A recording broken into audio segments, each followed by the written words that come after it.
2 questions about sex. Is libido evolutionary or simply biological?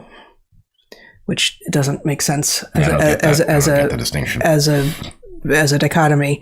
But what do you think of the long-term impact of many sexual partners on women? My experience has been that it makes it harder for women to form long-term pair bonds. They're always comparing the better parts of previous relationships. They're always comparing to the better parts of previous relationships and partners. Is this evolutionarily sound or mere patriarchy on my part? I'm tempted to say it is evolutionarily sound and patriarchy on your part, but I don't really believe in patriarchy. I will say the casual sex thing and the many partners thing is a total freaking disaster for women. It is also a total freaking disaster for men, but men are less aware of it because men get something for it. Right. And so that's the problem, is it's really a disaster for humanity. It's a disaster for both men and women, their best selves.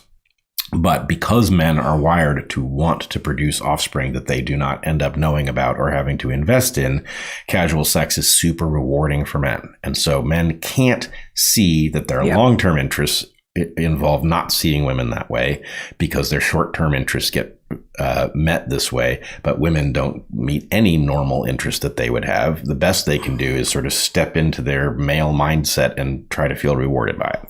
Yeah, and I think both things are true. Men do this too. Absolutely. The more partners you've had, the more comparisons you can make, and the more likely you are to imagine that what you need. You have a list of things that you absolutely need because from your past partners that, wow, the one with bangs, really, I didn't like the bangs, and so we can't have bangs, right? This is a story from a friend in our past who had this crazy list of, and in that case it was a guy, of features that his future wife really shouldn't have. And it's like, bangs are changeable, dude. But it's also not the same, right? Like the fact that men do this in modernity, as they might be looking for a long-term partner, is no more admirable or interesting to the women that he's with, presumably, than women who do that. But women doing that have had less of a long period of time during which, sort of historically, to engage in such behavior, because it just wasn't, pre-reliable birth control. You couldn't pull it off very well. Oh, it's a disaster. Yeah. An absolute disaster. And I will say, the whole thing, I think, can be reduced to the idea that it was very bad for humanity to remove the specialness of sex. That much about civilization functioning is actually downstream of sex being rare and very, very special. And the basic idea of like, oh, hey, we're moderns and we've discovered that sex is just a biological act and let's demystify it, was like among the dumbest thing humans have ever done. Been a disaster. I like this. I mostly compare with my exes in a positive manner. At least this one isn't that crazy. Yeah.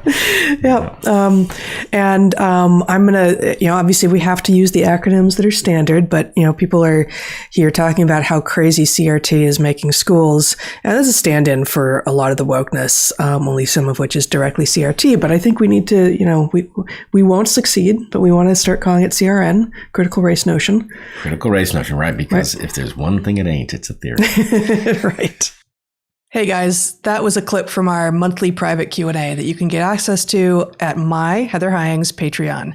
And you can also get access there to all of the past paid subscriber content. So please consider joining us there.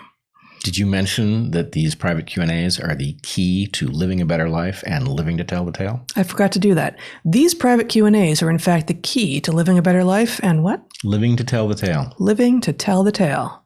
Go ahead, live to tell the tale. Join us there. See ya.